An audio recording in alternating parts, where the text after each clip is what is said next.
later on. And so just a heads up on that. Just a quick introduction. I am Jackie Geiselman, one of the co-presidents of Ruby Hill Neighbors. I do believe our other co-president, Brandy, will be joining shortly. We have past president represented on the call in Shrona Thompson, and then also our treasurers might be joining later as well. Just a quick introduction of what we're going to be covering tonight. We will be having a quick presentation or quick update from District 7, Lucky District 7, Joel and Clark's office. And then we will also have a quick update from District 4. They're actually not able to join us live tonight, but I have some stats that I'll share. And then we will get into our featured presentations tonight. We have Levitt Pavilion, Andy from Levitt Pavilion, to talk about this upcoming summer and what it means to have Levitt in our neighborhood. And then also too, we have Scott Gilmore on the call, as well as Brian Long, who are both with Parks with Denver and the city, to talk about some of the events and just talk about the safety of Ruby Hill. So just to get going really quickly right into that, I know we had Councilman Clark and Anita both on, but I'm not sure if Councilman Clark is back yet, if he's joined us in the meeting. So I can also take over and do the District 4 update if that's helpful. I'm here. I don't know if you can see me. My camera's on. Yes, we can see you. Perfect. Well, I will pass it on to Lucky District 7. Awesome. Well, how's it going, Ruby Hill? Thanks for letting me have a couple minutes on your agenda here. Good to virtually see those of you that I can see. The big update that I wanted to give today is that we have 2,000 more vaccines coming to the neighborhood this weekend. So if you have not gotten your vaccine yet, if you know someone who hasn't gotten their vaccine yet, please send them our way. I'm gonna drop a phone number in the chat right now. That's the number you can call. There are two different clinics. The one on Saturday is over at the Denver Design Center, where that big yellow sculpture that you can see on I-25 is behind the Sam's Club. The giant French fry is what I always called it growing up. I think they prefer that you call it the articulated wall or something like that. But so the one by the French fry on Saturday, and then we'll be back at Costco on Sunday. The Costco clinic is specifically targeting the 80223 and 80219 zip codes, which are showing in the state's tracking as having a smaller percentage of people who are vaccinated than other. Oh, we're really pushing hard. Usually there's like a way you can invite people. Welcome. Sorry, getting some other voices popping in. Really pushing for people in those zip codes to get over on Sunday to the Costco. But again, that we have 1,000 shots each day, and so please send anybody that you can. It's you know, the first Costco clinic we did was about a month and a half ago now, and the landscape has changed so dramatically from then to now, where we're really getting into, you know, a lot of the people who were actively looking for vaccines and actively wanting one have found one, and having to dig deeper into the community to find folks who are a little bit more hesitant, have struggled a little bit more to find it in order for us to really get our numbers up and hit that herd immunity number. So talk it up with your friends and your family. And if you have anybody who needs a vaccine, have them call that phone number and we'll get them all set up on one of those 2 days. We are also still looking for volunteers, which has also been another interesting thing. Volunteers were really easy to find when people didn't have a vaccine, and volunteering meant that you most likely would get one by the end of the day so that they didn't go to waste. And now that most of those folks who've been volunteering are vaccinated, it's getting harder to fill these. And we need about 40 volunteers to run a one-day clinic to get 1,000 shots in. So it's a lot. And so if you are looking to do something, we would love to have you on Saturday or on Sunday, whichever works better for you. We have half-day shifts and we have full-day shifts, and it's very fun and rewarding to get to see people come through and get their shot. Both of these clinics are first dose clinics, where people are kind of the most excited and the most nervous. And so seeing a friendly face there to help them out is always appreciated. And it is the number one question we get right now because of all the stuff constantly in the news is which vaccine is it? And it is Moderna. And so it is a 2-shot round. The second shot will be on the May 22nd and 23rd respectively. So I see a question about signing up to volunteer. I'm going to just drop my email in the chat and just email me if you want to volunteer and which day. And then because there are different sign up sheets for each one. And so I will get you connected to the right one based on your availability. And we appreciate everyone who is willing to help and volunteer and spread the word and do whatever we can to get this pandemic in the rear view. So that's our main focus right now. We were kind of on all firing on everything right now on that because we've got both of them coming up this weekend. And as shocking as it is that there is not like some federal program or state program that comes in and does this, with these community-based clinics, they basically just tell us, hey, we have 1,000 shots, go figure it out. And so we're doing everything from renting tents and chairs to cones and setting things up to signing people up. And so that's kind of my entire brain right now, although I'm happy to answer any other questions that you might have. You just might need to jog my memory on anything that's not vaccine related. So that was my update. I don't know, Anita, if there was anything else you wanted to jump in before we open to questions. I do have the link for the Costco volunteer, and I could pull up I believe there is a link for the Denver Design Center, but I'm not too sure. And then there's also a question, can high schoolers volunteer? I believe high schoolers can. I'm going to have both my middle schoolers out there helping at both days. So I don't know if that's volunteer or voluntold, but I believe we had some high schoolers helping out at one of the clinics. So we'll just make sure when they check in, if they want to flag us, we'll make sure that we get them, a job that's safe and appropriate for a high schooler. So I think if we have some people willing to work, we'll put them to work doing something, even if it's just making sure my middle schoolers don't mess everything up. Don't worry, my kids are not the ones putting any shots in arms. We keep that to the professionals. And then thank you, Anita, for dropping the link for the Sign Up Genius. So that's the one for Sunday. If Sunday does not work for you and you still want to volunteer, then you can shoot me an email, or if Anita finds the sign up one for that, she'll throw it in the chat as well. All right, anything else, Anita, before we go to questions? No, I think I'm good on my end. Thanks. All right, awesome. So are there any questions? And just a heads up, I know everyone's been great about putting questions in the chat, which you're more than welcome to do, or if you would like to come off mute and ask your question live, that is great as well. But I'm happy to be the narrator of the chat as well.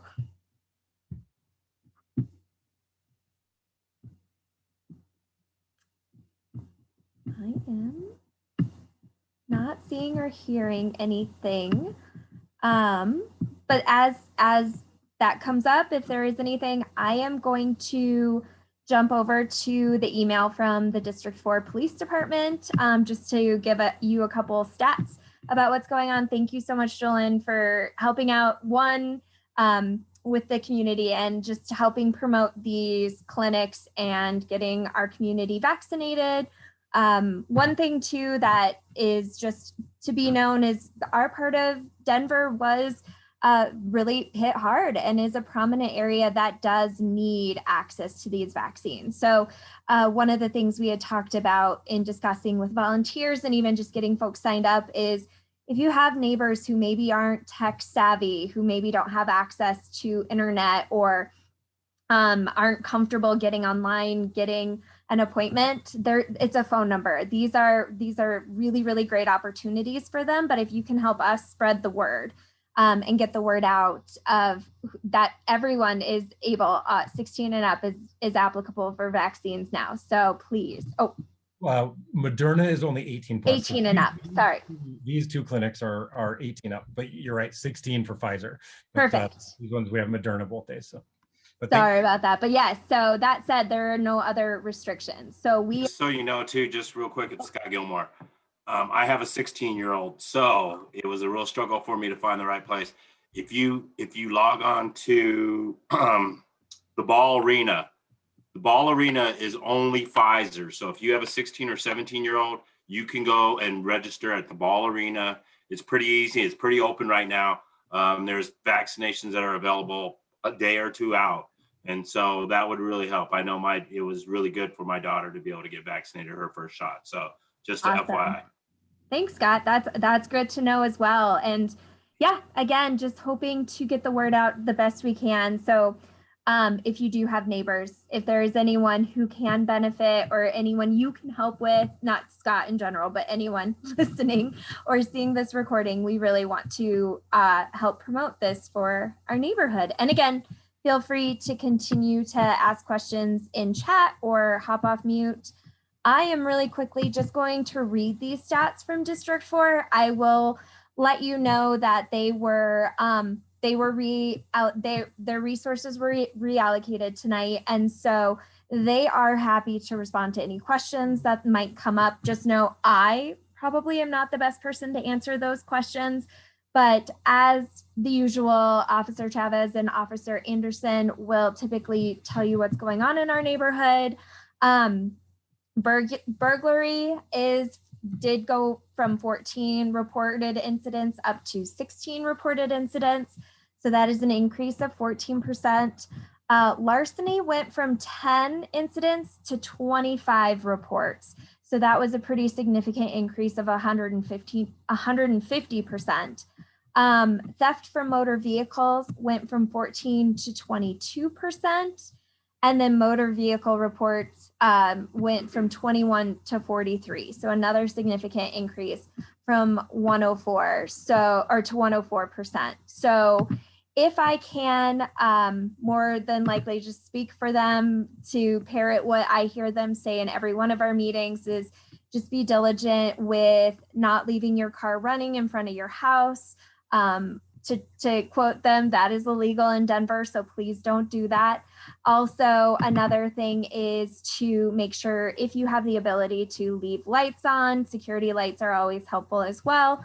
And as always, please don't hesitate to report. If there is anything happening, you can either dial 311 if it is a non-emergency incident to make a property claim or some sort of litter cleanup, or as always, if there is an emergency or crime actively happening, you can call 911. And then there's also the non-emergency police line. Again, as I said, I am not with the police department. I don't have a lot of ability to answer questions, but if you have questions, please just leave them in chat and I will make sure to forward them on to Officer Chavez and Officer Anderson and get you that information back to you. So yeah, and you can also reach out to the Ruby Hill email if you don't want to put it in chat and you'd rather it be a little bit more confidential, but they will be back next month, hopefully, to be able to answer any of those questions. So with that, there is some good information going on in chat. I will pass the ball over to Andy, who is here representing the Levitt Pavilion to talk about this summer and fun things we have going on. Awesome. Thanks so much. It's great to see everyone again. It's crazy to think that it's been a year since we were able to kind of use Levitt for what it was intended for, and that is to put on concerts and to be a community space and to bring neighbors out. So I'm getting kind of emotional talking about it.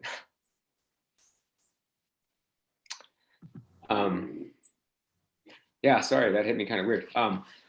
Yeah, so we didn't get to, do what we wanted to do for a year. We're back, we're excited. We announced 9 shows today. And we'll do more. So it's kind of weird this year. So like normally we'd have like a big announcement where we would announce all the 50 shows that we'd have booked.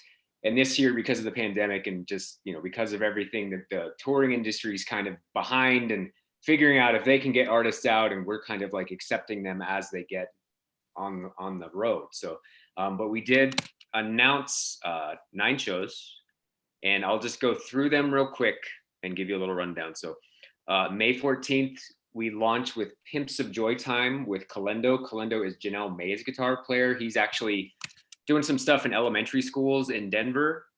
He's doing stuff at like College View and Steel, and we might get him to Schmidt.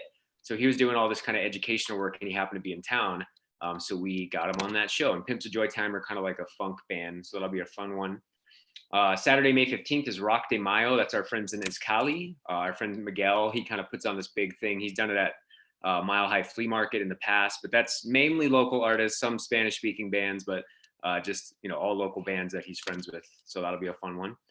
One of the greatest bands ever come out of Denver is playing Debachka. That's Friday, May 21st. And that's going to be a great one with Nina Di Freitas and Adam Caton Holland, who's a pretty prominent local comedian.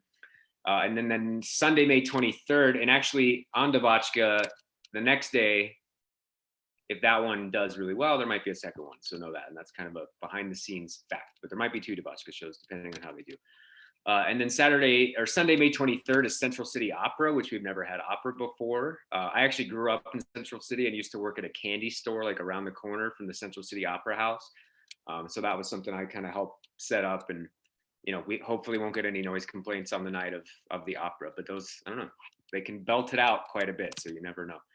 And then Friday, May 28th is Dust Bowl Revival. I think it's funny, I'm starting to lose track of artists that have played Levitt, but I'm pretty sure they've played before. They're kind of like a soul, kind of Americana type band. Pretty sure we've had them. I mix a lot of the Dust bands up, and I used to be in a band called Dust Heart, so probably lump that in too.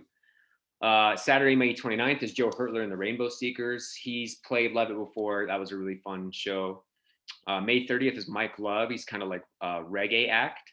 June 4th is Neoma. She's a Spanish speaking kind of like indie artist. And then June 5th is the Flowbots, another huge Denver band that we're really excited to have. And then we've announced a show in September, and that was more because they wanted to get the word out. Cool Vibes Reggae Fest is kind of like what used to be Reggae on the Grass is now taken over by our board member Ira, who runs a big like booking agency that works with a lot of reggae artists. So I think that'll be a better version of the Reggae Fest that we've had in the past. So yeah, those are the shows that we have, and we will announce more. So there's more than that coming. We might not do 50 free concerts this year. We've already talked to the foundation. They're giving us like kind of some leeway about whether that number is 30 to 50, but we'll have at least 30, probably closer to 40. And then probably like 10 ticketed events. And we haven't secured any of those yet, but there's some promise of some pretty sweet bands. Some of the things to be aware of as a patron is like these shows are still free, but this year you have to, at least for the first month, you have to RSVP and you have to show confirmation that you've done so, because we're still limited in capacity for this first month. We have a big capacity that we can do. We're about 3,800. So we all know that like Levitt, on a ticketed show, you can fit 7,500 people. On a free show, you can fit 12,000.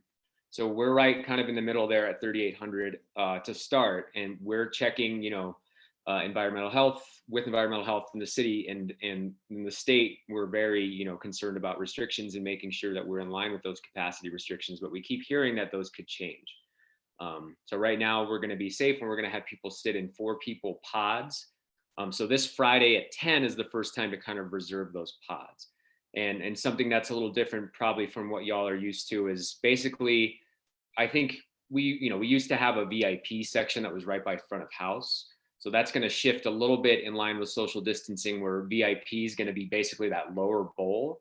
So people can pay a little extra, will pay to be down front, and then the rest will be general open admission, like up on the hill and everything, which I think we all know is a better place to sit anyway. So that'll also be open. So basically you'll RSVP for your ticket, and then it's kind of first come, first served based off that. So 3,800 is a lot of people. You know, we don't get there very often, but we're hoping, because people have been without music for so long, that this first month of concerts, you know, will be pretty successful. But we also understand that, you know, there's still some hesitancy around being out in public. I've been out in public a couple of times recently, and it's very confusing. I went to a Nuggets game last night, had no idea where I was going. And it's kind of strange. So some of you might be, you know, really excited to get out. Other people might be hesitant, but we're still going to make sure people are safe. As of right now, there are no mask requirements. That could change again with a bunch of different variables. So just kind of, we'll keep people updated as best as we can through social media and through our mailing list. of course, anyone can contact me at any time. Andy at Levitt Denver. Sharon, I don't know if we'll print posters yet, but if we do, I'll absolutely. Jesse and I spoke about it the other day as far as like actually printing collateral, but that is a good idea, so I appreciate that. Yeah. Quick question too, just regarding the mask mandate. Is there going to be any mask requirement for like in the restrooms or walking like in transit to the pods? Just out of curiosity. We're still like encouraging people to put them on when they're going to the restroom and things like that. When they're in their pods, they currently don't have to have them. But we're suggesting that people do that when they're up and around. So thank you for asking that. There will be one other thing as we try to kind of keep bar lines separate, and we're trying to, you know, still work with that so people aren't kind of standing on top of each other. There will be like an app ordering service that we're still trying to work out. And I'm sure there'll be some glitches with it early on, but I think in attempts to try to make things orderly, and again, to not gum up that plaza with a bunch of people, we're going to try to, you know, basically you order through a QR code at your pod, and then you'll have kind of like service straight to your pod. So there's a lot of new stuff that we're trying. And like I said, it'll be a different type of year early on. The more people that get vaccinated, the better we do as a city and a county. You know, the more these restrictions will lift, and I'm hoping by the end of the year, things will look pretty normal at Levitt. That's pretty much, all I have. Oh, one last thing, we're doing kind of a friendly competition with other RNOs that some of you were on a call. We're basically kind of doing a thing with the shows early on where an RNO will help present a night, and then we'll offer a fundraising component for that RNO. So we always did those bucket passes. And we'll do some of that this year. We're also going to do these things called dip jars that are basically like ways to scan your credit card and do a donation. But we're basically going to try to raise funds for specific RNOs. So AFMAR and Overland and Ruby Hill and all those people who we worked with for a while. And in like a friendly competition to see who can bring the most people out. You know, if all these shows do over 3,800 and they're all sold out, then I don't know who wins. The rules are very lax. It's just a friendly way, like I said, to raise money and to kind of get people from Ruby Hill out to the show, and people from Overland, and we're excited to do that as well, and hopefully that works so we can do it later in the year. There's some more questions coming in. Oh, thanks for sending the link, Jace. We're excited to do shows. I think we're going to be out of practice. I think there's going to be some glitches. I think public is an interesting concept to people these days, but we're very, very excited to be back. And hopefully that we can see all of you. And I've mentioned this to Jackie and Brandy and Sharona, like if you want to start doing meetings again at Levitt per people's comfort, like we'd love to offer that up again, because I think we're all over Zoom and it's getting nice. Well, it's not nice out now, but it will be nice soon, and it'll be sunny, and we can all use the pavilion for what it was meant for. And that we're so excited about that. Once it is nicer, once Colorado figures out if it's going to be 70 or 7 degrees, we will look forward to that. So thank you for mentioning that. And so excited, so excited to hear just the lineup that there is. It's going to be awesome. And we will do all that we can do as a neighborhood to promote what it means to be ticketed and to make sure that that we are following the rules and participating. Stay tuned on that friendly neighborhood competition, because we are excited to help promote and just get folks out to Levitt for that too. So so along with that, in theme with the park and Sharona, you mentioned the community garden in chat as well. I am excited to pass it over to Scott to start, as well as I think we have a couple people in participation tonight who can help answer questions as need be, just regarding the events that happened back in March at Ruby Hill, some things that were presented in the news and posted, and just looking forward to being active at the park and knowing the safety concerns, if any. Yes. Go ahead and Thank you. take it Thank away. you, Jackie. I really appreciate you having us. I see Brian Long is on here from CDPHE, the Colorado Department of Public Health and Environment. So just to be clear, I am not speaking for the Colorado Department of Public Health and Environment. We do work very closely with them, and they have been a great partner in helping us navigate the challenging environmental issues that historically have been in Ruby Hill Park and a lot of our other parks. Just so you know, about 80 of our parks in the city sit on landfills. Ruby Hill is one of them. Ruby Hill has always been the most challenging of them because we have had issues there with asbestos and other items in, that are buried underneath the park. That's what people did back in the day when they wanted to build a park. They put a bunch of stuff in a space and then they covered it up with dirt, and then they put grass on top of it and called it a park. So we have about 80 of those in the city. So we're very challenged. Ruby Hill, we actually have a special agreement with the state that we manage even at a higher level to be super careful about making sure the public is safe in that park. What happened was, as you all know, we had the huge storm. Due to COVID, we closed roads in the parks around the city to encourage people to go to their neighborhood park and kind of stay in their own neighborhood. The whole road closure thing is something we are still, learning about. We're trying our best to balance uses and different groups that want to use the park. And so at the time the storm happened, all the roads were still closed. We had all the roads closed. In hindsight, we should have probably maybe opened up some of the gates to allow cars to get into those parking lots. And I have to take responsibility of that as the Deputy Executive Director of Parks and Recreation. I take responsibility for that. As soon as people just wanted to get out, and with everything happening in the city, everybody being cooped up, and this big, historic storm, people wanted to go sledding at Ruby Hill, which has always been what they've done.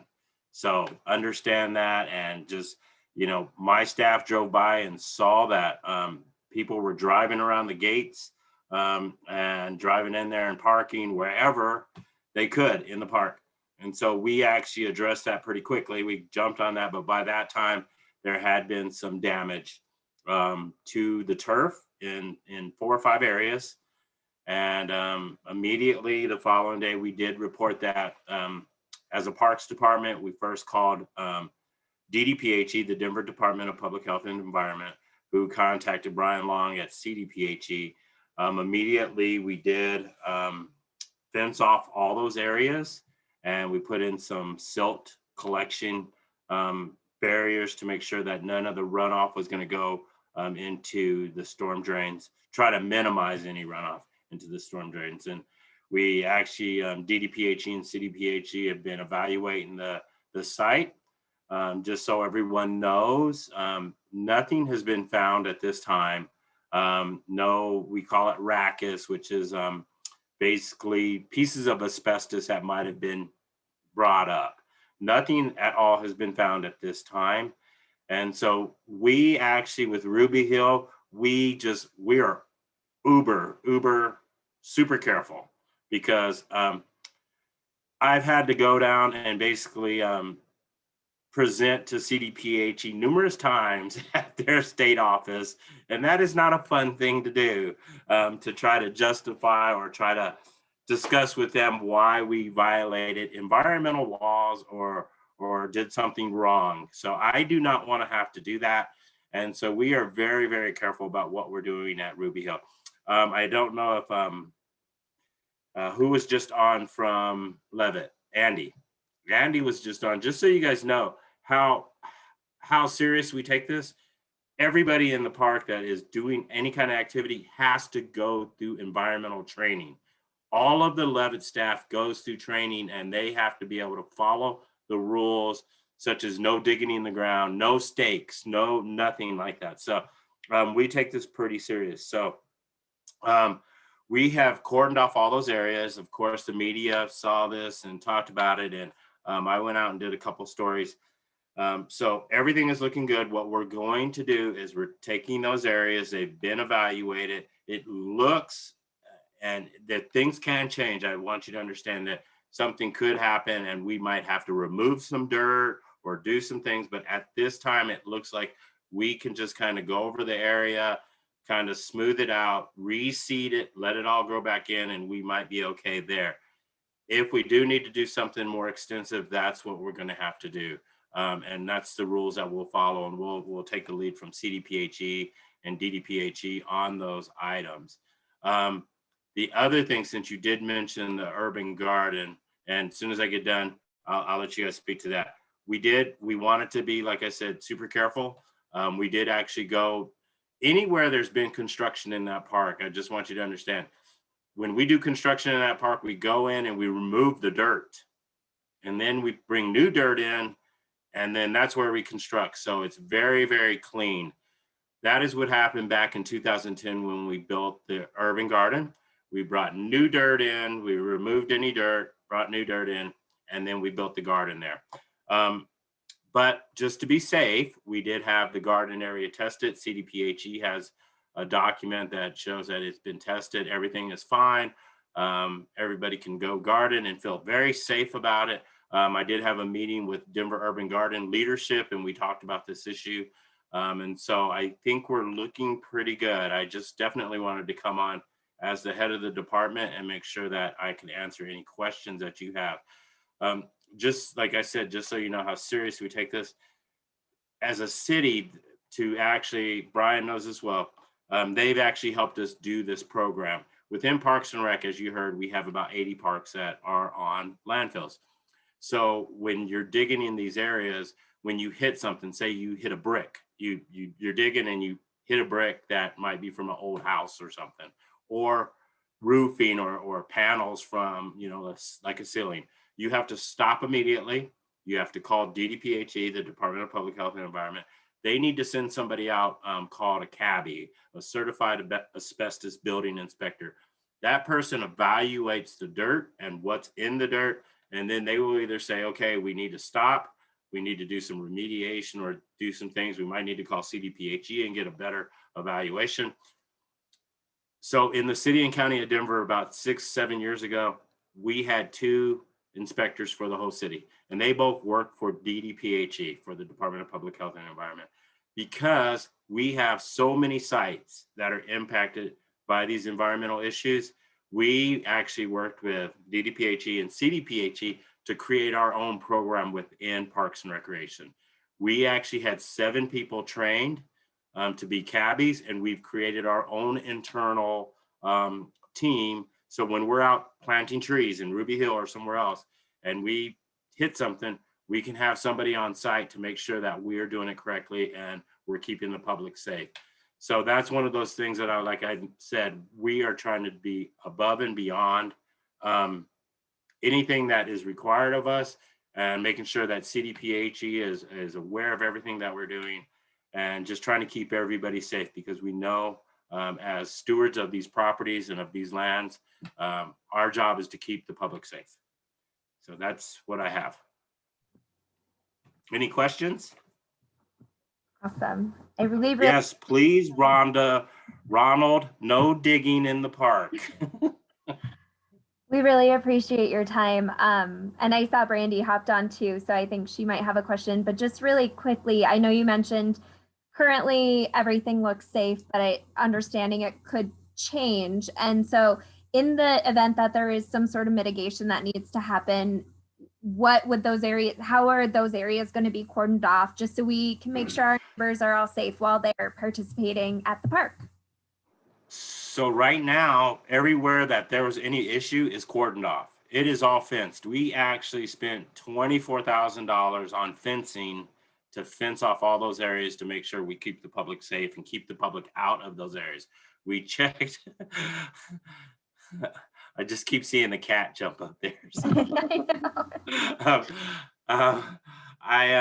We will continue checking those fences and making sure that they're in place, and we will try to mitigate this issue as quickly as possible and get the grass growing. That also, the moisture has been good for us. but we're starting to activate our irrigation system, which is one of the things that we need activated to be able to water the areas once we see them. So, yeah, that's one of the things that we're doing. I saw the question. I would hope we've tried to do some different things on that and place blocks in specific areas. We've tried to put rocks and boulders in areas to keep people from driving on the grass. That is a problem, just so you guys know that is not a rare issue in parks. We have parks all across the city where people, numbnuts, just decide to drive into the parks and do donuts. It's just, I don't know how to get people to stop doing that. I wish I could, because it does damage the turf and it takes a while for it to come back.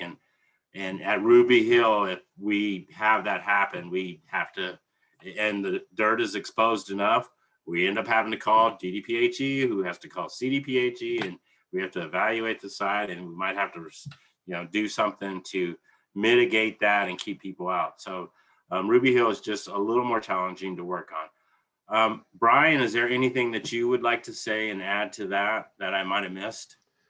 Yeah, thanks. I don't really have anything, specific comments prepared, but I will just reiterate what Scott said, that CDPHE works very closely with the Denver Department of Public Health and Environment and Parks and Recreation. We treat any soil disturbing activities at Ruby Hill Park very seriously, and there's a whole subset of regulations that are applicable to any of those soil disturbing activities that might happen within the park. So, like I said, DDPHE notifies us when that has to happen. They have to adhere to a whole set of requirements. And we've been happy with the response to this most recent unfortunate damage. So far, they've established very quickly regulated work areas around those damage areas. They've been keeping it stabilized by keeping it adequately wet. As you guys probably know, the big danger for potential asbestos is inhalation. So if we keep that dirt wet, that's the main mitigating factor. It can't blow around in the breeze. If you're walking by, there's not an elevated danger as long as it's kept adequately wet. And I believe that Parks is checking on that daily to make sure that it stays wet. The recent snow and moisture we've had only helps us in that regard. And I think that Parks has indicated to me previously that the schedule for turning on the irrigation at Ruby Hill is next week. So if we stick to that, I think we'll be good. As long as the soils remain stabilized, we're okay until they can get a more permanent repair solution implemented.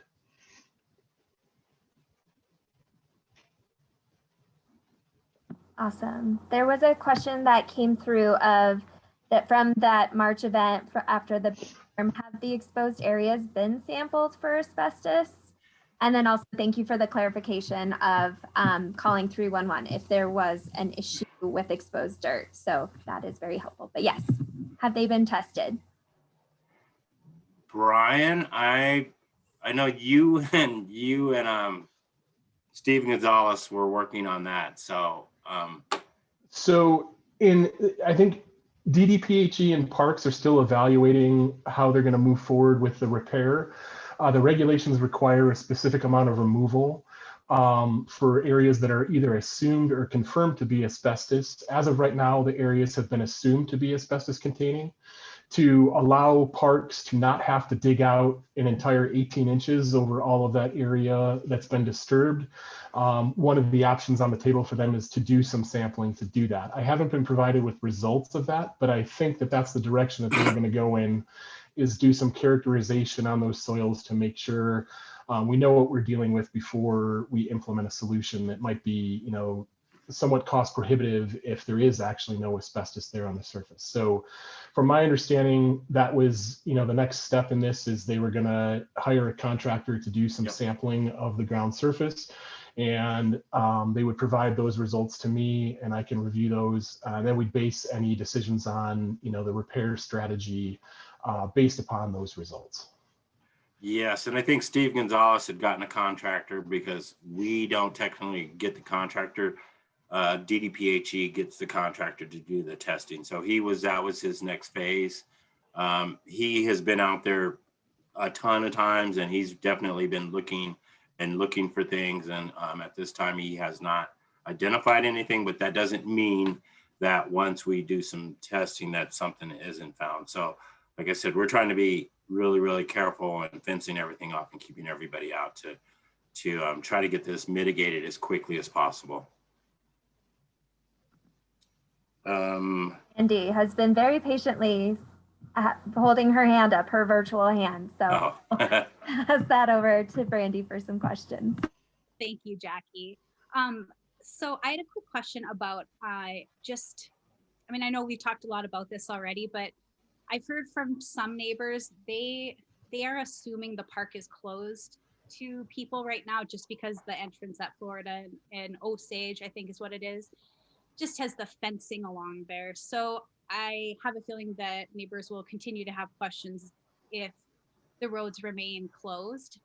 So when you have a second, I know there's a lot to talk about. Can you talk a bit, Scott, to the plan of what roads will be kept closed in the park and what will remain open? So what I can do tomorrow is I'll pull the map, and you know what? I actually could probably pull the link right now and just drop it in. There is we presented to the Parks and Rec Advisory Board our plan on road openings after COVID. You know, we did close some roads for COVID to try to really encourage people to, you know, stay home or stay at their neighborhood park and only walk to parks within a 10-minute walk or roll of their house. So that's what we were doing. But, you know, those closures were never, ever really meant to be permanent. And so we did look, let me see if this works. I'm going to put it in the chat and see if it works. What we did was those closures were never meant to be permanent, and I don't think it came across. I apologize. I'll try it again later. Those road closures were never meant to be permanent. So, but we have tried to, Brandy, I met with you out there and we looked at what we could do out there. That section of that road up by the pavilion, that smaller section, we are going to keep closed. So you're going to be able to pull in by the playground and the garden. And then you should be able to pull off of Florida and at least get to the pavilion. But that section between those two parking lots is going to be closed. We're going to continue to keep a section of the road down by Levitt closed too, and only allow that to be open for the events that Levitt has. Going up to the parking lot, when you come in, you'll be able to still come in on that side of the park, get to the bike park and get to the athletic fields, but you won't be able to get any farther than that unless there's a concert and Levitt is opening up that area for access to the concerts. So we're trying to balance the uses of the park and the multiple different groups that are using the parks. We're trying to keep some closures in place, but we're also trying to open up the park so, you know, people can still visit the park and not do the things that they did during the snowstorm. And I will definitely try to get that link to you guys. If I don't do it, I'll send it to you. I can send it to you, Brand. I'll send it to your leadership of the RNF. That way you have the link of the 5. I think there's 5 main parks that we have kept some roads closed. Cheeseman, City Park, Ruby Hill, Sloan's Lake, and then there's one other one. So. And then just Scott, while I have your ear, and of course we shared the video from the meetings on our social media and stuff, so lots of people will see it. But in terms of the roads being closed within Ruby Hill Park, I know the plan is to put the bollards, and I'm probably saying that word wrong, removable bollards into the roadway.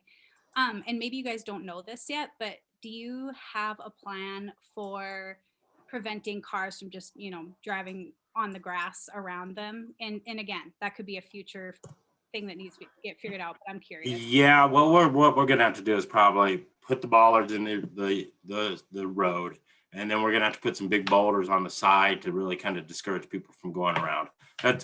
There's not much else we can do. We can just really try to minimize it. If somebody wants to drive in the park and they feel that desperate to drive and do donuts in the park or just drive through the grass, there's not a lot we can really do to stop some of that behavior.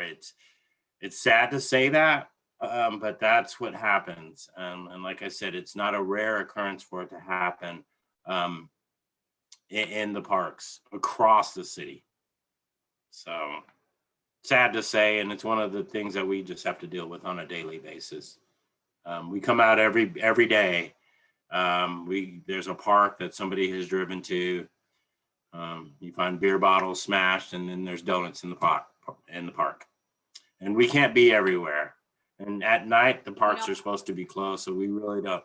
The only parks we actually are really trying to monitor at night, we do have a nighttime parks maintenance crew, which is pretty amazing. We have some staff that work overnight in certain parks. A lot of those individuals, though, are really concentrated in the downtown core to really kind of make sure people aren't staying overnight in the parks. We clear out the parks, and then we have a maintenance team that actually goes in and cleans Civic Center, Governors, some of the real Benedict Fountain, a lot of the parks that really get some of the more, it's a lot of the homeless individuals that are in the parks during the day, and we just need to get in and clean those up. But anybody in the park is told to get out. It's not like we're just targeting any specific group. Parks are closed at 11, so that's the rules that we go by.